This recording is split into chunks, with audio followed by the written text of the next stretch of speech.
Hey, my name is Chris Reichert with Specialized Bikes out of Morgan Hill, California. And we're over here at the Tour de France, and we've actually got a pretty special bike here with us. We're at the Omega Pharma Quick-Step booth, and we've got Mark Cavendish's Specialized Edition S-Works Venge. Now, this bike here is a pretty unique livery due to Mark's great heritage of sprinting and really just winning everything he's raced. We've got a custom painted bike that we unveiled for him earlier this year. Now, this bike is part of, like I said before, the Specialized Edition program, which is all about cherishing some of the riders that have been great with the Specialized brand. Mark Cavendish has been riding this for most of the early season. We've also got a few other riders like Vincenzo Nibali and a few others that might be unveiled here later in the week at the Tour de France. So keep your eyes open for those.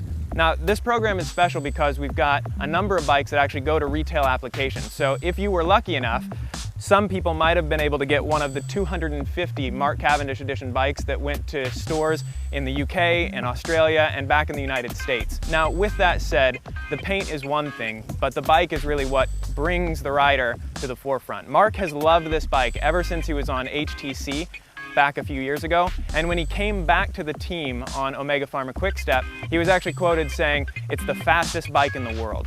You know, and we're really proud of what we've put together here, a bike with a full aerodynamic package. All the way from the front of the bike to the back, we're considering those small gains that you get from correctly shaping the tubes for real-world conditions. Now, when you start to think about what an aerodynamic road bike is all about, everyone tends to make the bike as narrow as possible. But a problem with making a bike really narrow is the fact that it gets very noodly in handling. And if you're throwing down big power like Mark Cavendish does coming into a final sprint, we need to make sure that bike is going to be stiff and very efficient. So we've actually taken a pretty unique approach. And if you look at the front of the bike, we've got a very wide tapered head tube here that translates all the way back down to the bike to very wide seat stays.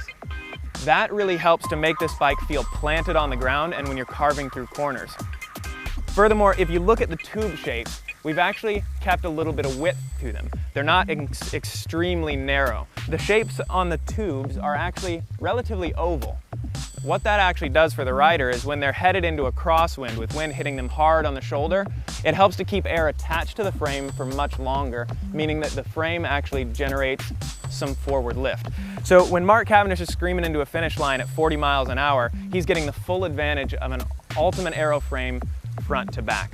Now, with the Quick-Step team, you're also going to notice a couple other specialized parts.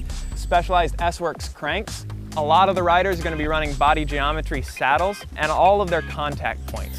Another piece of equipment that's vital to these guys getting to the line first is their tires. They need to have tires that they're very confident in the corners with, that they're confident in multiple conditions, and that's one of the things that Specialized has worked with Omega Pharma Quick-Step on developing. Now, over the last couple of years, we've had a couple of little issues with tires, some flats in races when it really mattered, but Quick-Step has stayed with us and they've really helped us push the development of our tires further forward. Through the technical director, Rolf, we actually heard him the other day say, "We need these tires, we have to have them."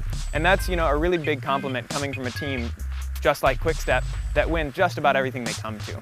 Now, one thing that we've worked on developing inside of the tires is a new compound. And the compound that we've got in all of the tires, both tubular and in the clincher, is what we call Gripton. It helps to produce better grip in wet or dry conditions while lowering rolling resistance. And that's been a really, really difficult thing. We're working with a very famous gentleman named Wolfgang Arnez, who has been developing compounds for tires for the last 25 years. Through his experience and through the development process back in Morgan Hill, we've been able to build some of the fastest tires. Look for some tests in the media later this year that'll show off the rolling resistance and the cornering traction of the new Specialized tubulars and clinchers.